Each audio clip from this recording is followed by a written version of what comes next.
trauma torácico.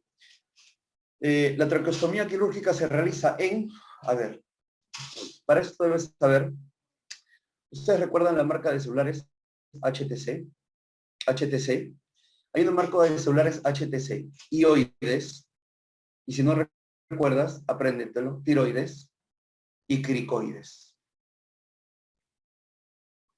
Trauma torácico, el trauma en general, hioides, tiroides, cricoides. Hioides, el hioides es un hueso en forma de herradura, tú lo vas a ver en la tomografía, herradura. El tiroides tiene esta forma y el cricoides es redondo. El cricoides es el primer cartílago en general completo de la tráquea, porque la tráquea tiene en forma de D, una parte que es puro cartílago y la zona de atrás muscular, porque cuando tú respiras, hace esto de acá, ¿no? El músculo de atrás se expande, pero el cricoides es rígido, ahí nada más están las cuerdas vocales. Esa es la importancia del cricoides. HTC, hioides, tiroides, cricoides. ¿Qué característica tiene el hioides? Que el hioides es el único hueso que no está unido a una articulación. El hioides es un hueso unido a músculo. Entonces, en general, yo voy a tener los rombos, ¿no? O los triángulos del cuello. Dentro de esos triángulos, si yo tengo, a ver, vamos a dibujarlo acá, brevemente. No es tema de hoy, pero vamos a hacerlo así. Tengo acá la clavícula. Yo trazo una línea. Entonces, ese es el hioides. Lo trazo hacia acá. Voy a tener así, perdón. Así, así. Voy a tener esto de acá. Igual acá, ¿no? Así, acá. Voy a tener esto de acá. Es el mentón. Entonces, yo voy a tener el hioides, voy a tener la escotadura yugular, voy a tener la clavícula, el esternocleidomastoideo, es este músculo esternocleidomastoideo. Entonces, cuando yo volteo el cuello, yo voy a tener acá, en esta zona arriba, el hioides. Volteo el cuello, veo el esternocleidomastoideo. Este esternocleidomastoideo me va a diferenciar dos triángulos, el triángulo anterior y el triángulo posterior. Hasta ahí estamos perfectos. Triángulo anterior y triángulo posterior. Si yo paso un músculo perpendicular, es decir, un músculo que corta en dos el esternocleidomastoideo, es decir, el homohioideo, voy a tener 4 triángulos, 2 anteriores y 2 posteriores. Entonces, M de medio, voy a tener M de muscular. Pregunta, si esta es la subclavia, por acá pasa la subclavia, ¿cómo se va a llamar este triángulo? El triángulo subclavio. Pregunta, ¿qué hay bien cercano a esta zona que palpa? C4, carotidio. Y en esta zona posterior, occipital. Occipital. ¿Ok? Occipital. Entonces, acá yo voy a formar otro triángulo, que es el que hay acá, mentón, submentoniano. Submentoniano. Acá tengo el músculo digástrico, por lo tanto es el triángulo digástrico. Y se acabaron los triángulos. Tengo otros. Farabeuf, Pirogov y Becklarf. Farabeuf, Pirogov y Becklarf. Son triángulos que lo vas a ver en anatomía. ¿Te sirven ahorita? No. El troncotiro bicérvico, cérvico escapular, ese triángulo de Farabeuf y qué pasa y por ahí, no te va a servir. Para términos prácticos, eso lo ven los cirujanos, para términos prácticos, estos son los triángulos que te van a servir a ti para saber cuál es la localización y cuáles son los triángulos en general. ¿Y por qué te he dado esta introducción? Porque, a ver, otra cosa, el esternocleidomastoideo me va a dar un pilar anterior y un pilar posterior. 2 pilares me va a dar. Si te das cuenta, cuando yo volteo, agarro el esternocleidomastoideo y tengo un pilar anterior, unos fascículos anteriores y unos posteriores, acá hay un triángulo. Este triángulo se llama de Sedilot. Tú volteas, palpas este triángulo, metes el catéter, metes el CBC. En el triángulo de Sedilot van los catéteres. El catéter venoso central, por si acaso. Idealmente en el lado derecho, por la característica que está, la forma de la subclavia, más cercano, más rápido ingresa.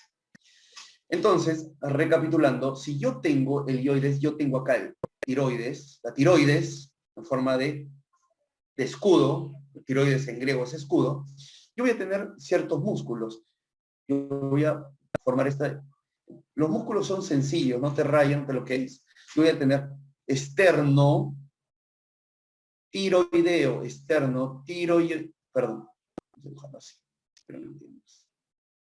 Ya, vamos a borrar esto para no rayarnos. Ya, es así y así. Entonces yo tengo la tiroides externo del esternón al tiroides externo tiroideo. Y voy a tener otro que es del ioides al esternón. Externo, ioideo, externo, ioideo. Fácil, facilito. Ioides, tiroides. Del esternón al tiroides, externo, tiroideo. Y tengo ioides al esternón, externo, ioideo. ¿Qué se forma acá? Un rombo.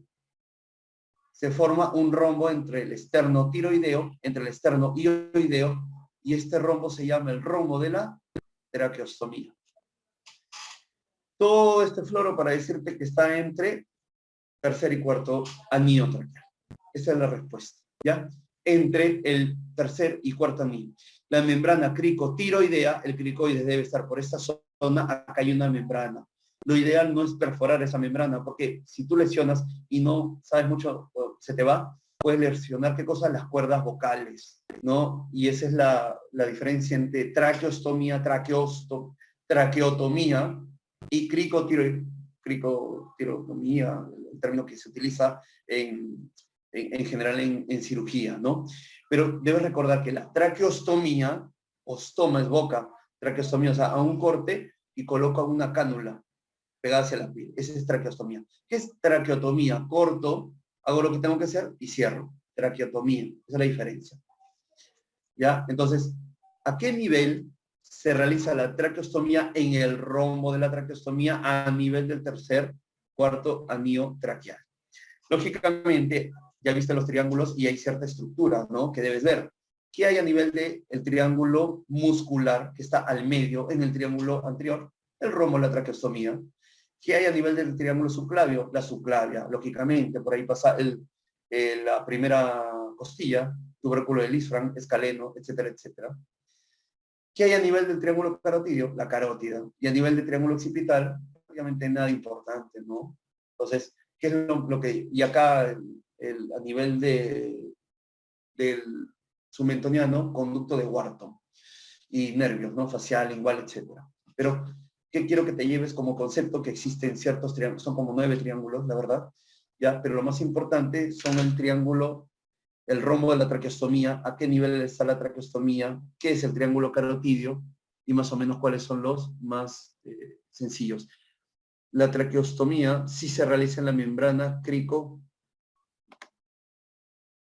En la membrana, a nivel de la membrana, lo que vas a realizar sí se puede realizar, pero tiene otro término. Si tú le das la traqueostomía es porque estás traspasando tráquea. Pero ¿qué pasa si no llego a la tráquea? Si no llego a la membrana cricotiroidea. Entonces estoy haciendo una cricostomía. Entonces estoy pasando la membrana cricotiroidea. No estoy agarrando tráquea, sino a nivel de cricoides. ¿Cuál es el problema? Que a nivel de cricoides está, ¿qué cosa? Las cuerdas vocales.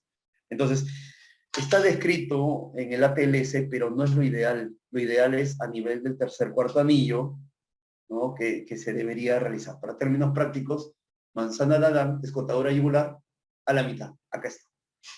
Términos prácticos, manzana de Adán, escotadura yugular, a la mitad. Ahí haces tu traqueostomía. Niño de 5 años politraumatizado que necesitó una traqueostomía por un periodo de 6 meses. ¿Cuál es la complicación más probable al retirarle la cánula de traqueostomía?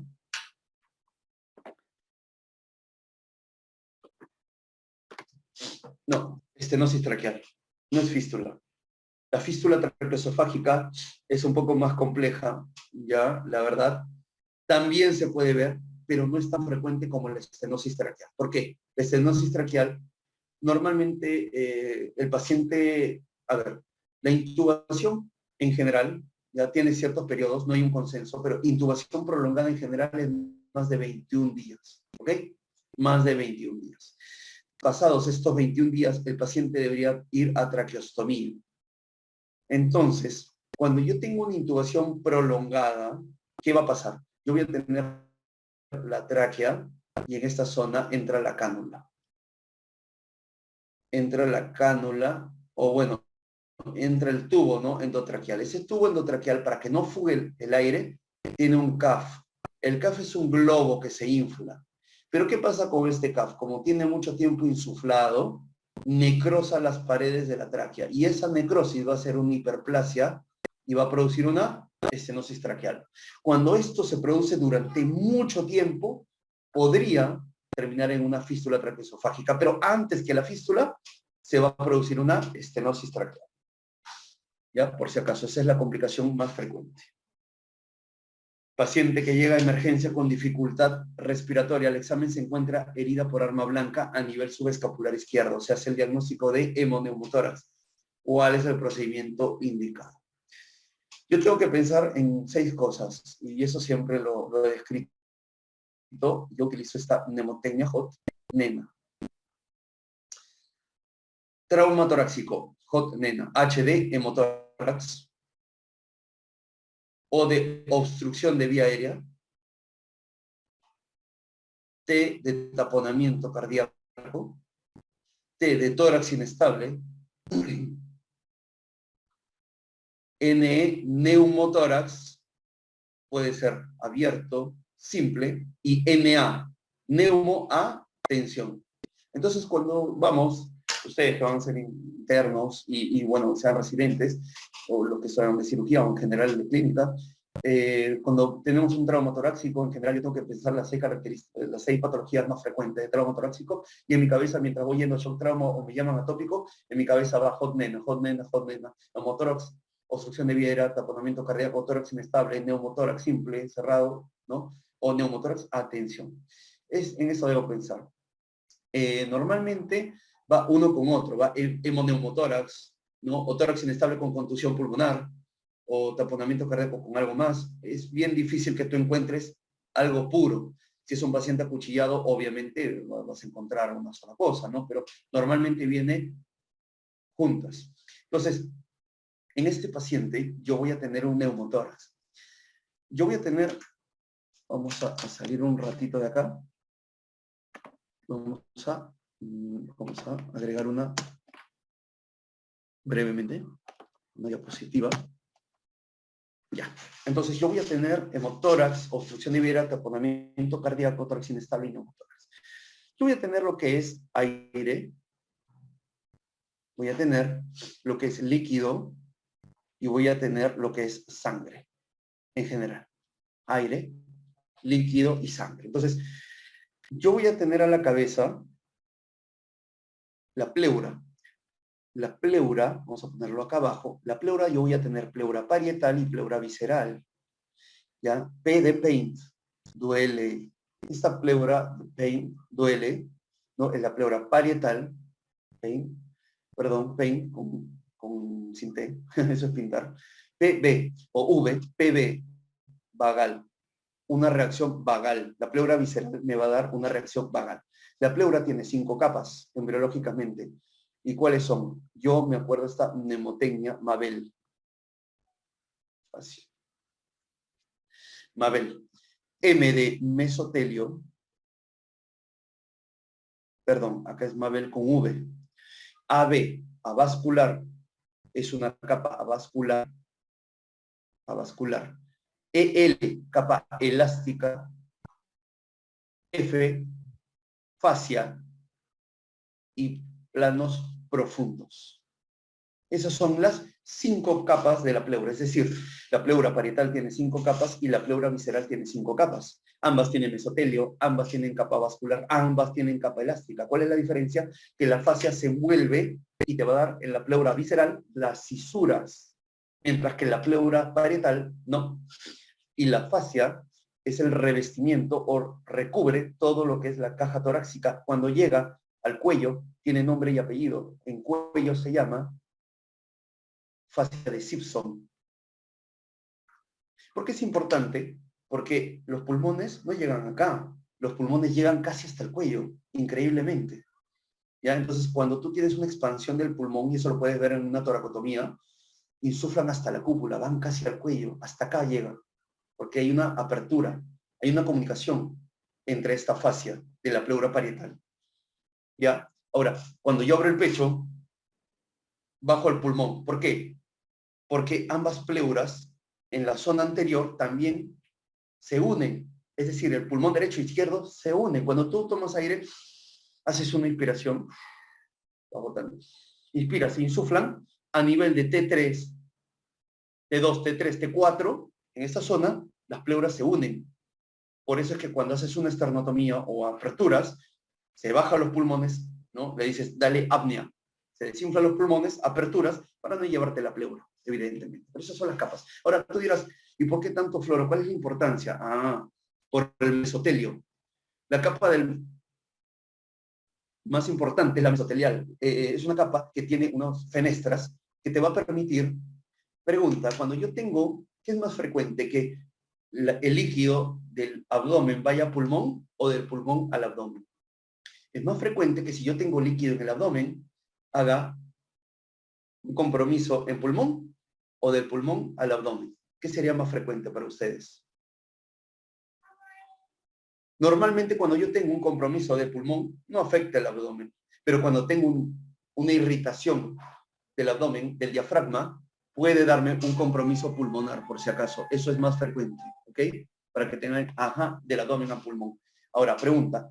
En la pleura se llama mesotelio. ¿Cuál es la capa del corazón mesotelial? El pericardio. ¿Cuál es la capa del abdomen? ¿No? El abdomen también tiene su mesotelio, por si acaso. Entonces, este mesotelio va a secretar, ya va a secretar sustancias, ¿no? Que evitan que se produzca la fibrina, mejor dicho, ya que se produzca la fibrina. Entonces, ¿cuál es el problema? Cuando tú lesionas este mesotelio, se produce más fibrina. Por lo tanto, ¿no? Tiene fibrinógeno, mejor dicho.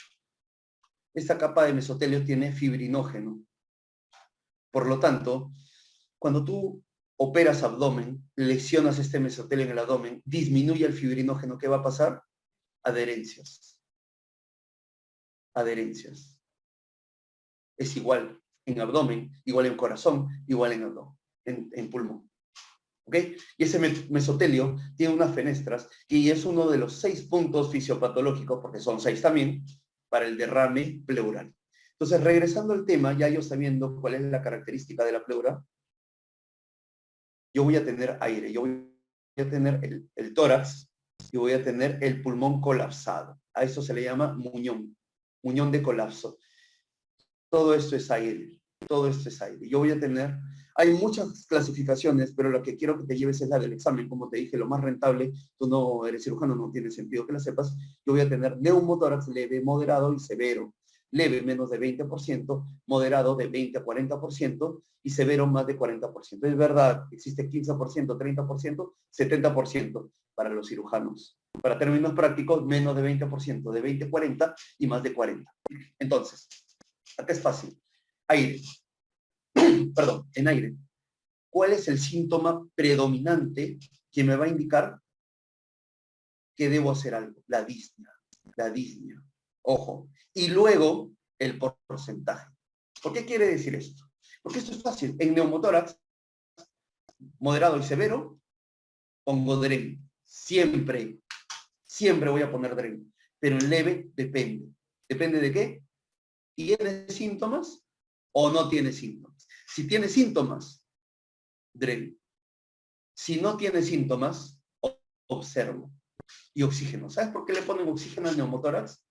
Porque desplaza el nitrógeno. Entonces, el porcentaje de absorción del neumotórax es si 1% en un día. Es decir, si yo tengo un neumotórax del 15%, ¿en cuánto tiempo se absorbe? En 15 días. Pero si yo le pongo oxígeno, esto se multiplica por 3. Es decir, si yo le pongo oxígeno, desplaza el nitrógeno y un neumotórax del 15% se absorbe ¿en cuánto? En 5 días. Por eso le pones oxígeno alto volumen, máscara de reservorio. ¿Ok? Entonces, te pongo un caso. Paciente acuchillado con un neumotórax, un trauma torácico cerrado con un neumotórax del 15% y el paciente está tranquilo, ¿qué haces? Lo observo. Le tomo placa control y voy observando, mirando si es que amerita o no más adelante. 6 horas. Placa control, 12 horas. Pregunta, ¿qué pasa si tengo un paciente con un neumotórax del 19%, pero tiene disnea? Le pongo DREN. Entonces, quiero que te lleves, ese es un concepto claro y refuerzo esto con esta diapositiva. ¿Por qué? Porque es lo más frecuente que preguntan en todo tórax. Neumotórax, hemotórax, eso lo tienes que dominar al derecho y al revés, más que todo lo que hemos visto anteriormente. Esas son preguntas puntuales. Si te vienen 5 preguntas, te aseguro que 4 van a ser de trauma. Entonces, en aire, neumotórax, ¿cuándo pongo DREN? Cuando es moderado severo. ¿Y leve qué hago? Cuando tiene síntomas, por si acaso. Así de simple. Listo. Eso es neumotórax. Así de simple, fácil. Ahora, ¿qué pasa con el líquido? El líquido en general, vamos a ponerlo por acá. Yo voy a tener las vértebras del tórax que se llaman dorsales. ¿Ok? Dorsales. ¿A qué me suena dorsales?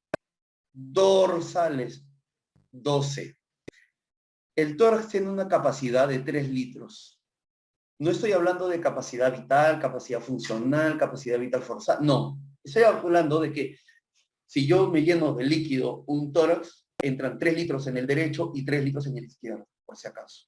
Si tú haces la división de 3 litros, que es 3.000 mililitros, entre 12, ¿cuánto me sale? 250 mililitros por cada espacio intercostal o por cada vértebra. Ahora, si yo lo llevo ya al más tecnicismo, un seno, 2 senos. ¿Qué me va a formar el seno costofrénico? El borde de la costilla. Normalmente se dice que 2 senos son la puntita, es decir, para términos prácticos, la punta, solo la punta, se va a llenar, con 150 mililitros. Es decir, un seno es 75, 2 senos, 75. Es decir, la punta se llena con 150 mililitros en la radiografía AP o PA. Pero en la lateral se llena con 175 mililitros. Y esos son términos muy técnicos, pero de todas maneras para que lo sepas. Y el diafragma depende. Para los clínicos y los cirujanos es diferente, curiosamente, pero se llena con un promedio de 350 mililitros a 500 mililitros, por si acaso. Te lo pongo con otro color para diferenciarlo. ¿Con cuánto aparece la disnea? ¿Con cuánto aparece la disnea? Basta 300 mililitros aproximadamente, ya para que aparezca la disnea. Algunos dicen 350, que vendría a ser el diafragma, efectivamente. Vamos a poner lo que dice la literatura. 350, para términos prácticos, aparece la disnea. Ahora, cuando tiene menos de 400 mililitros, ¿no? Es un transudado, se absorbe en un mes. ¿Qué es lo que más le molesta al paciente con derrame? La disnea. Entonces, en el líquido, ¿yo qué voy a tener? Criterios de Lai. Hay criterios objetivos para hacer una toracocentesis, una radiografía de tórax con un compromiso unilateral sin diagnóstico más de 1 centímetro, un paraneumónico con más de 5 centímetros de derrame, por ejemplo, un cáncer con más de 1 centímetro en la radiografía, un derrame bilateral atípico, con fiebre, por ejemplo, toracocentesis diagnóstica. Entonces yo voy a hacer mis criterios del año. Y de acuerdo a eso, voy a poner el DREN. ¿Por qué? Viene la señora con un derrame de 3 litros, por ejemplo, pero viene tranquila. Depende, entonces. ¿Tiene síntomas o no tiene síntomas? Esa es la pregunta. ¿Tiene síntomas o no tiene síntomas? La señora que te viene a la emergencia a las 3 de la mañana con un derrame masivo y tiene síntomas, le pongo DREN. Pero si la paciente viene, está tranquila, tiene un mes con eso, el mediastino congelado y se congela por la inflamación ganglionar, puede ser cáncer o tuberculosis dependiendo de la edad, no tiene síntomas, tóraco-diagnóstica o tóraco-evacuatoria. Mira, líquido va a depender. ¿Tiene síntomas? No tiene síntomas. Si tiene síntomas, colocas DREN. Si no tiene síntomas, toracocentesis diagnóstica o evacuatoria. Sangre o hemotórax. Este es más fácil. ¿Por qué? Porque cuando yo te digo, ¿a qué le llamas hematuria? Hematuria macroscópica o hematuria en general cuando tengo más de 20 células, ¿no? En el examen de orina es igual. Cuando yo hablo de que con cuánto se pinta, se tiñe de rojo, el líquido pleural y no ese hemotórax, basta el 5% nada más. Si yo, basta el 5% del hematocrito en sangre para que el líquido pleural se pinte rojo y no sea hemotórax. ¿A qué le llamo hemotórax? Mayor o igual al 50% del hematocrito en sangre, pero en el líquido pleural. Y coagula, tú aspiras, no lo vas a mandar a hacer un AGA, no lo vas a mandar a laboratorio, aspiro, lo dejo un rato, volteo, coagula. Si no coagula, debe ser cáncer. Si coagula, es hemotórax. Pregunta, ¿cuándo dreno? Siempre. Facilito. El hemotórax le pones dren siempre, porque si no se vuelve un empiema, hace fístula y el paciente se puede morir, se infecta. Siempre, por si acaso. Ahora, pregunta, pongo dren en el aire, me olvido de eso. Líquido, ¿cuánto voy a drenar? ¿Tú te acuerdas a qué le llamo, cuánto entraba en un pulmón? 3 litros, ¿verdad? ¿Cuánto es la mitad? 1500. A eso se le llama masivo. ¿Tú te acuerdas de la clasificación de la hemorragia y el shock? Grado 1, grado 2, grado 3 y grado 4 de acuerdo al porcentaje. Estadio grado 3, 1500. Sangrado, 1500. Por lo tanto, ¿cuánto voy a drenar de líquido en un paciente cuando coloco un dren? Entre 500 a 1500. No más. ¿Por qué? Porque si no me hace un edema por reexpansión, que es un tipo de síndrome de estrés respiratorio agudo. Edema por reexpansión. No se debería drenar más de 1500. Pero en hemotórax no. En hemotórax yo pongo un dren y dreno todo. La pregunta es, ¿cuándo se opera? Fácil. Cuando es más de 1500 o más de 200 por hora por 3 a 4 horas. Obviamente no voy a esperar tanto. A la segunda hora yo veo que sangra 300, 400, lo meto a sala. Lo meto a sala de operaciones y lo opero. Entonces, aire, cuando pones dren, neumotórax moderado, severo. Y si es leve, depende. ¿Tiene síntomas? No tiene síntomas. Si tiene síntomas, va a dren. Si no tiene síntomas, observas. En líquido, depende. ¿Tiene síntomas? No tiene síntomas. Si tiene síntomas, pones dren. Si no tiene síntomas, ¿qué es lo que hago? Observo, ¿no? Otra cosa en tesis evacuatoria o diagnóstica. Sangre, siempre pones dren. Siempre. Siempre vas a tener que poner un dren. ¿Y cuándo lo operas? Más de 1500 de golpe con las primeras horas o más de 200 por hora por 3 horas o 3 a 4 horas aproximadamente. ¿Ok? He puesto esto para hacer una revisión rápida, importante, porque sí necesito que aprendas esto. Eso es lo que más viene en trauma, en tórax en general.